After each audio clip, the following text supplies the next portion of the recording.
You're listening to AchtungMillwall, broadcasting from the beautiful South Birmingham. Accept no substitute. Hello dear listeners, welcome to an impromptu edition of AchtungMillwall. My name is Nick Hart. You're listening to the number one Millwall podcast.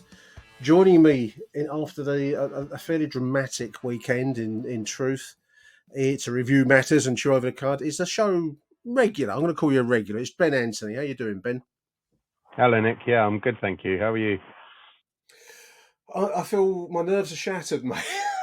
So we've got another 6 days of anticipation to this titanic final day fixture against Blackburn Rovers now. I must admit, it seems like a long time to be waiting for it, Ben, doesn't it?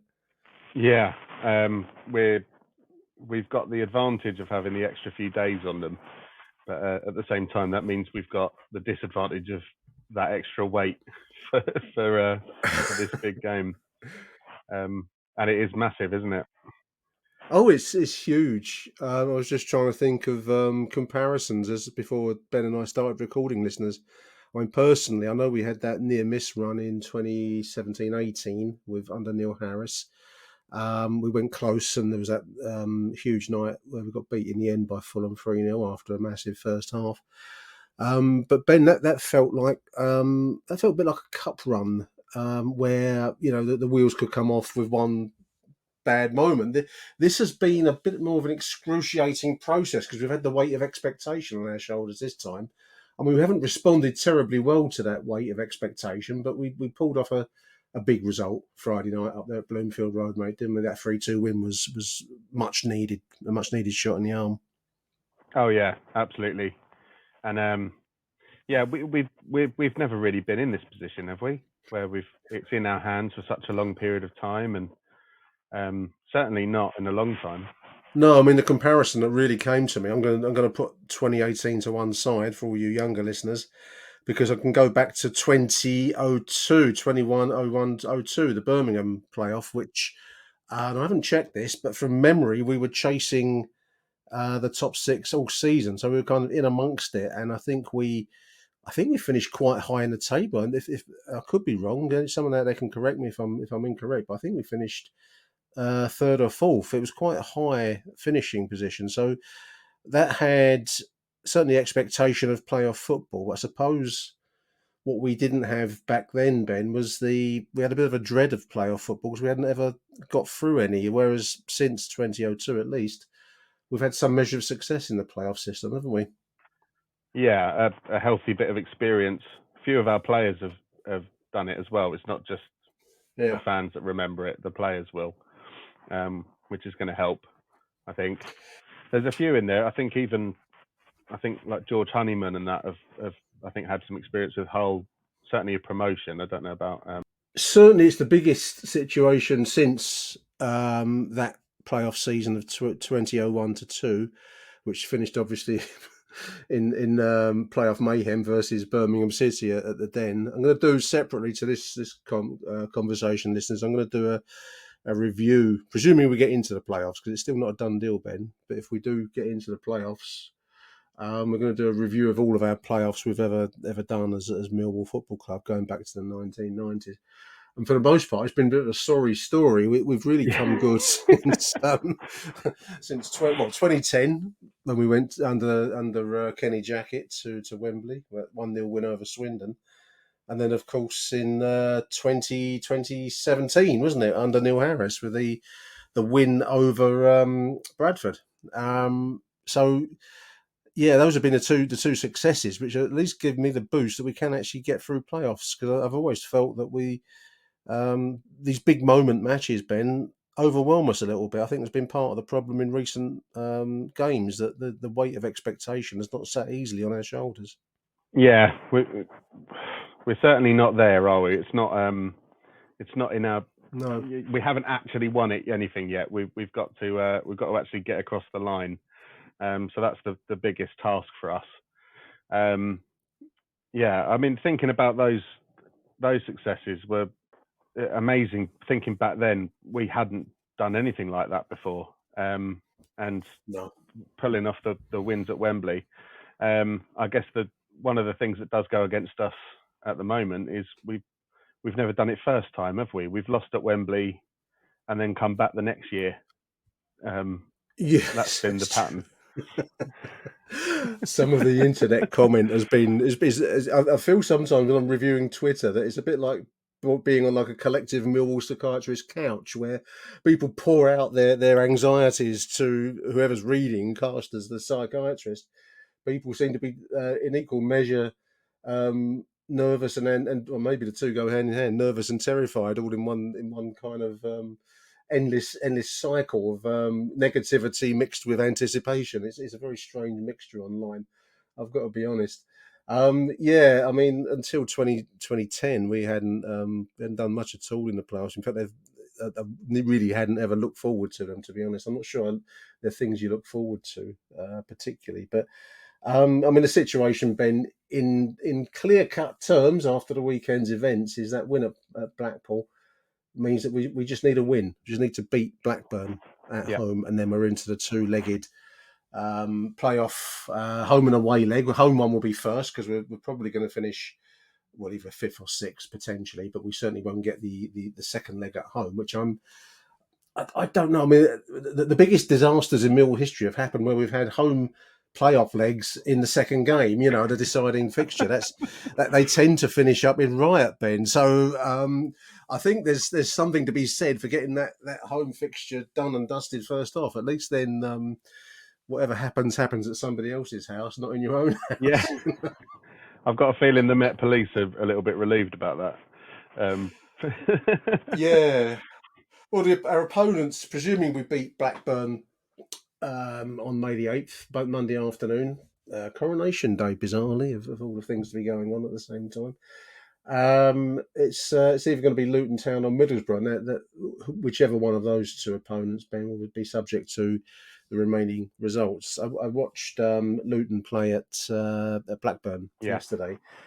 They were mentally switched off, I thought. They didn't look much, but they've not reached the position third in the table by being switched off. So I think both will be decent opponents, to be honest, and we'll need to be on our top form. I mean, really, one of the questions I was posed to myself, and I'll throw it at you, Ben. I mean, how will Gary Rowett approach? How would he approach the Blackburn game, which is a playoff situation in net terms, isn't it? And then presuming we get past Blackburn, big presumption, big if.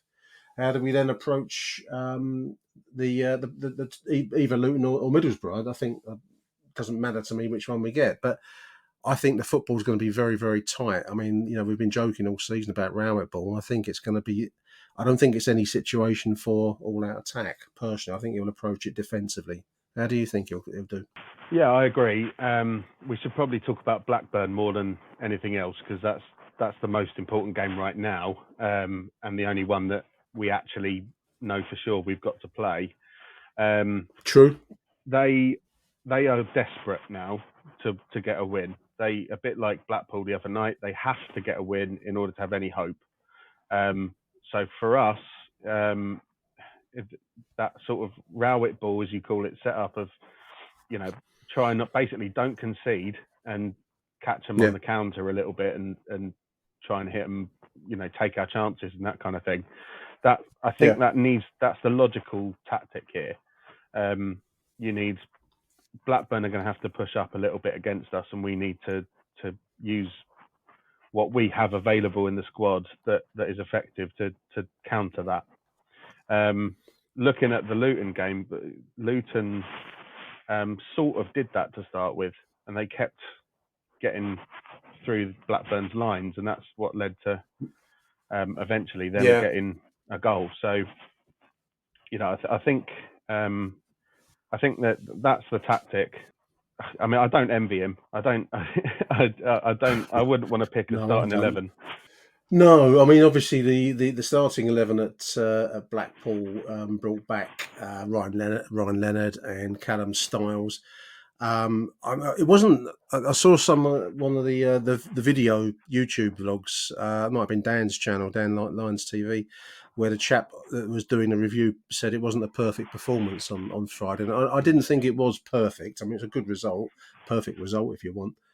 But I thought we looked quite open at times, Ben. We can't afford to be open in these very, very tight situations, starting with, you're right, Blackburn. Blackburn have got nowhere else to go if they don't win. They need to get in front of us and stay in front of us. So Yeah.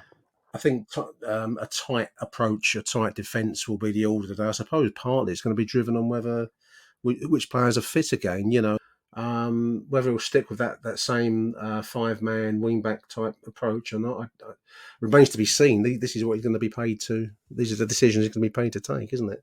Yeah. The wing backs are probably the biggest headache. If he's going to play the three at the back, it will be the same three. Leonard, Cooper, and Hutch. Yeah, I think the question marks are Shackleton. Do you keep Shackleton, or do you bring Danny Mack back in? Was that a 1 game rest rather than a drop from the squad?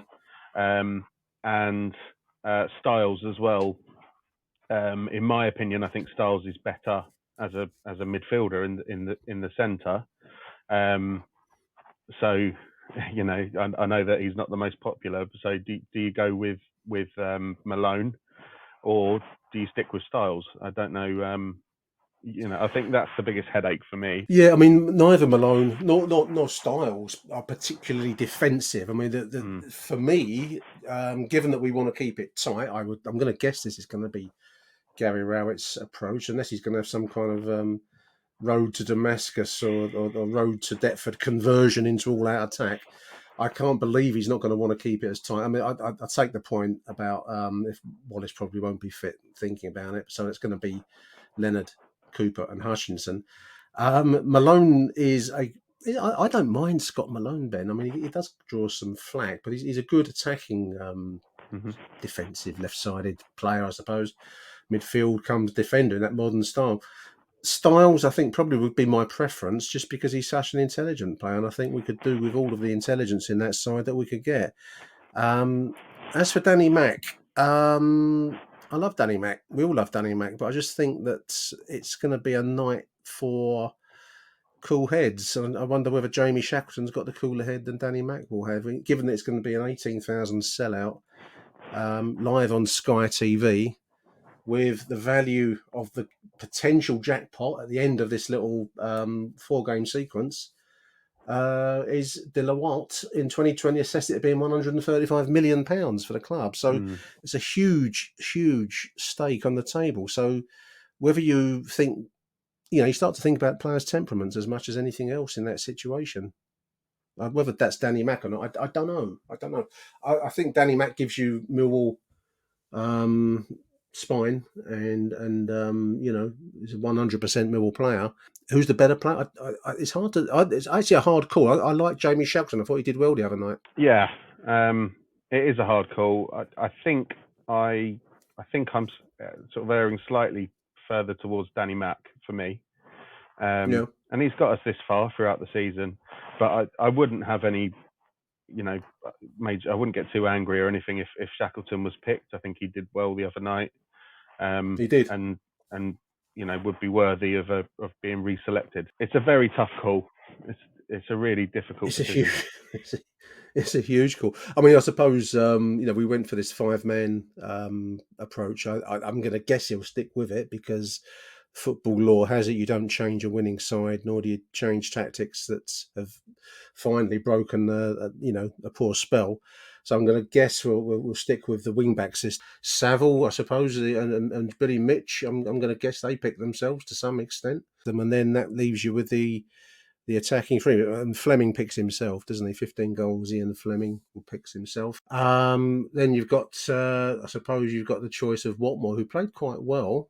I guess it's as a 3. It's obviously Bradshaw and Fleming are going to be starting. Watmore is the question mark. 17 goals, Tom Bradshaw. 17 goals. Yeah. £800,000 we paid for him a few years back. So yeah, that was some deal, wasn't it? Given some of the money we've spent on other players of far lesser achievement, and he's been through it's a great story. And now to achieve this 17 goal season with who knows what to come,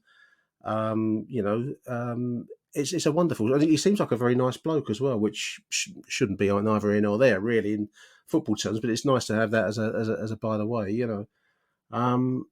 Yeah, much depends on the midfield choices to some extent pick themselves, but then there's one or two players where I suppose it depends how Gary Rowett wants to approach this winner takes all situation. You can neither sit back because a draw doesn't do us any good really, because other teams will then probably take their chances. So we do need a win. So there's a balance between attack and defence. I wouldn't want to make this decision, would you? I wouldn't want the weight of responsibility on my shoulders. No, absolutely. This is one of those the amount of times that Millwall fans have stood in the stands and said that they could do Rowett's job better than. Now you find out. Yeah, I'm absolutely more than happy for him to make the call on this one. I mean, we've looked at our best across the whole season. There've been moments and games where we have got the ball forwards and we've played with more of an attacking sense than perhaps Rowett boards we call it normally gives you. And I think we look at our best when we do get the game at the opponent. It's going to be played in front of a full house at the Den. That can be an almighty weapon in our favour. And if we can get at them early, get the ball in their faces and get an early strike of some sort, then, it becomes a big task then for Blackburn. It's not that obviously we still need to keep it tight, but I'm thinking he may err slightly on the gamble. I think the more I think about it, maybe he'll go with a gamble, trying to get the ball up there to get that early goal. Because when we score first, I think they said this on the TV coverage the other night, we then press on and tend to win the game if we score first. If we concede first, not so much. Yeah, and how often this season have we started slowly? How many first half matches have a lot. The amount of times we said at half time, well, that was shit. And yeah, absolutely. And yeah, we do always seem to play better in the second half, but we could really do with going in at half time with a lead. Yeah. Sky Television are going to be covering it, Ben. That's always that can go. I know, whatever you say about this game, you start to think to yourself, oh my God, is that good or bad? Well, it bodes well for Tom Bradshaw, but yeah, makes us a bit nervous for the TV coverage outside the ground, potentially. Absolutely. Steve Morrison says it will be a cracking atmosphere. I think it will be a cracking atmosphere. I mean, a lot of people talking online about recreating that Huddersfield, famous Huddersfield playoff game. It is effectively a playoff match. It needs a win. A draw won't do us any good. So we do need the crowd and the team to be united in pursuit of that one end game, because it's such a wonderful situation to be in. I mean, I think there have been moments when I went up to Wigan. If you just offered me this opportunity that's now, I would have, broken your arm off to get it, because it just seemed so far away at that time, Ben. I was walking out of that Wigan stadium, waiting for about an hour for the train to come home in some grimy pub in Wigan.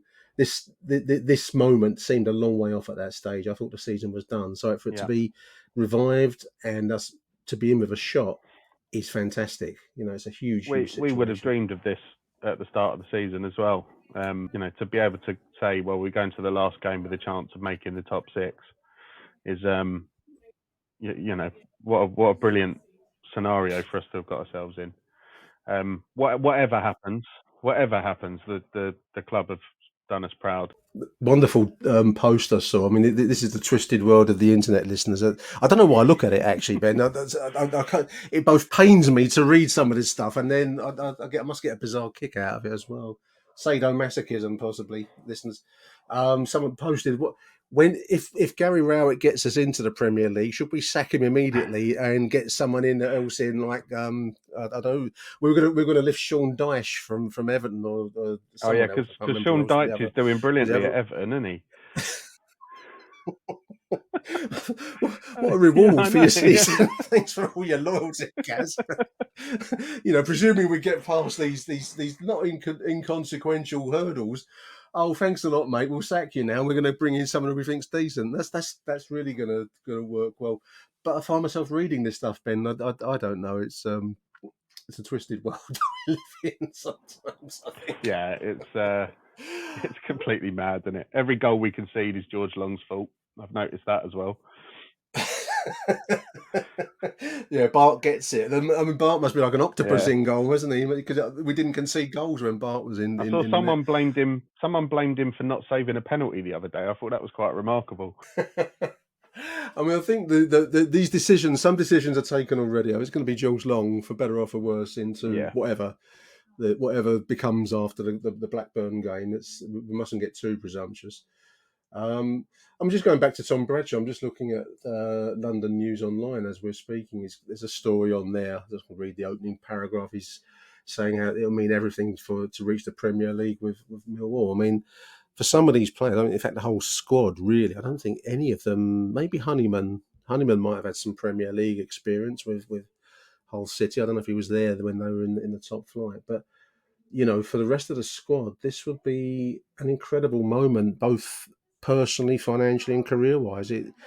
It's such a huge situation for them all, isn't it? I mean, I'm hoping the weight of the pressure has gone from their shoulders after that spell recently. That's what I'm hoping, because it's going to be a titanic afternoon. Yeah, Monday. You've got to hope that this is the sort of that we're turning a corner right at the best possible time, really, and we're going to.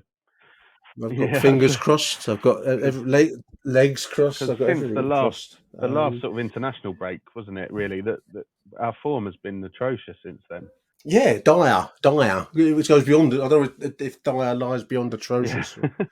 Atrocious comes before dire, but it's been awful. And I think we've said a few times we've had some big games. We've had 4-point leads in the league, and one more win gets us basically effectively into the playoffs. I just think the squad has slightly crumbled under the pressure of that. Maybe the weight of it's real now. Suddenly, this is all on the table, really. So I'm hoping that doesn't come back, because if we can play with some freedom, as we largely did up at Blackpool, I thought we looked a little bit nervy at times, but largely we were good going forwards. I think we can do this. I don't see any of these teams in the final four, presuming it's going to be us, to be scared of, Ben. Do you? No, we just have to do our bit. Whatever happens, any game at the Den is a massive game. We need to take advantage. Whatever takes place, and that does include Monday. We have to take that home advantage and use it. We've got to be, the best of a Millwall crowd that we can be. We've got to be properly intimidating. Oliver Burke is no stranger to the big time occasion. It says on the London News he's played in Germany against Barcelona, Real Madrid, and Bayern Munich, so he should be well used to the. Whether he really is used to the frenzy of the Den, it's a bit different to Real Madrid, isn't it? In these big time situations, Gary Rowett's talking about. This is Blackpool. He wanted a full-blooded approach at Blackpool. I mean.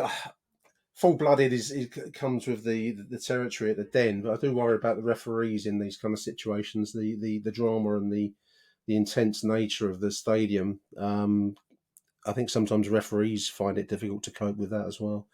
So I'm hoping the referee doesn't start waving his yellow cards around. We're not getting a decision willy-nilly. I'll just forget about it. I want to get a penalty. I want to get a penalty for Jake Cooper. We won't get anything. We probably won't get a throw in.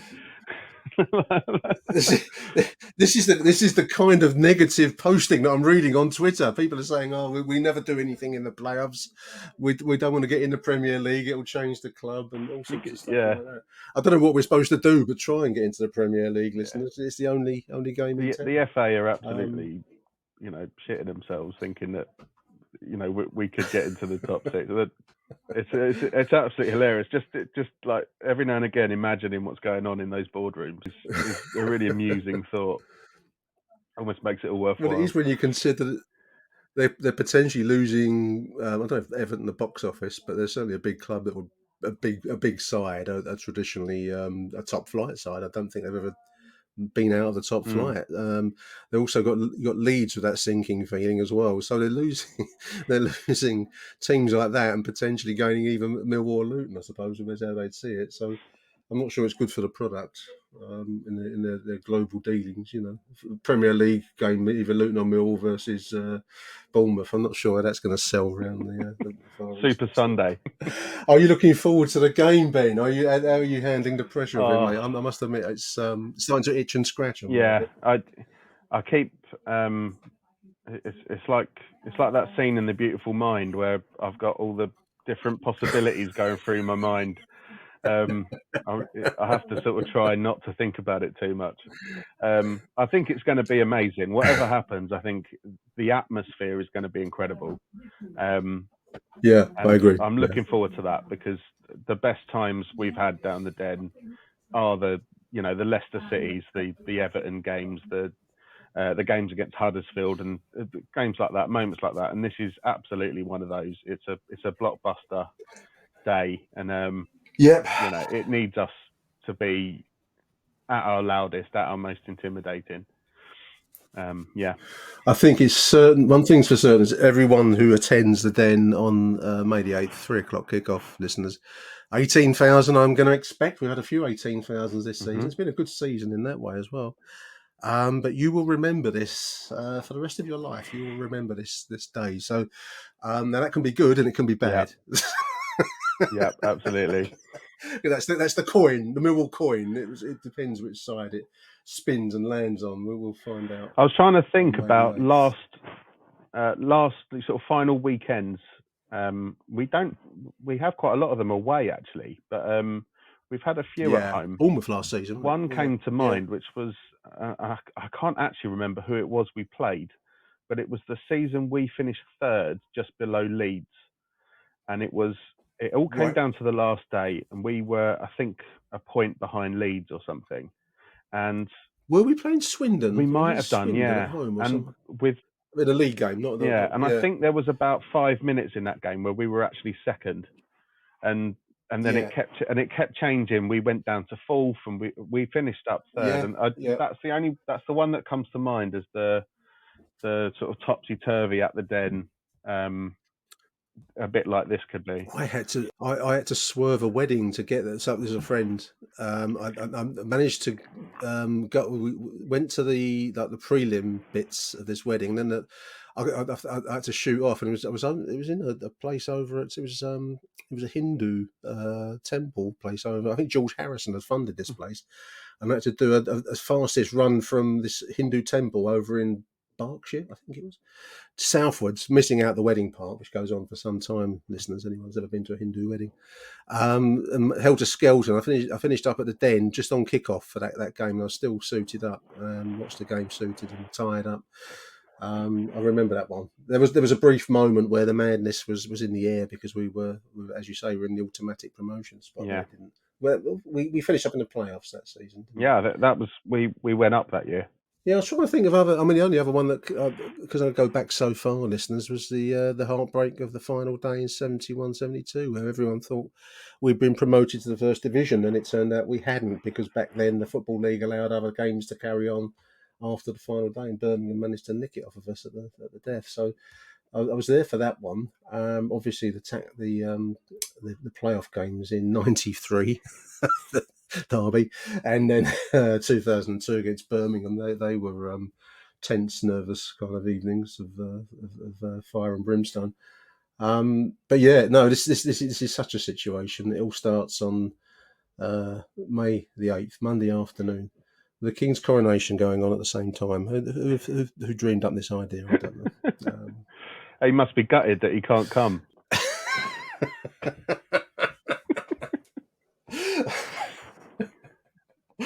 Good stuff.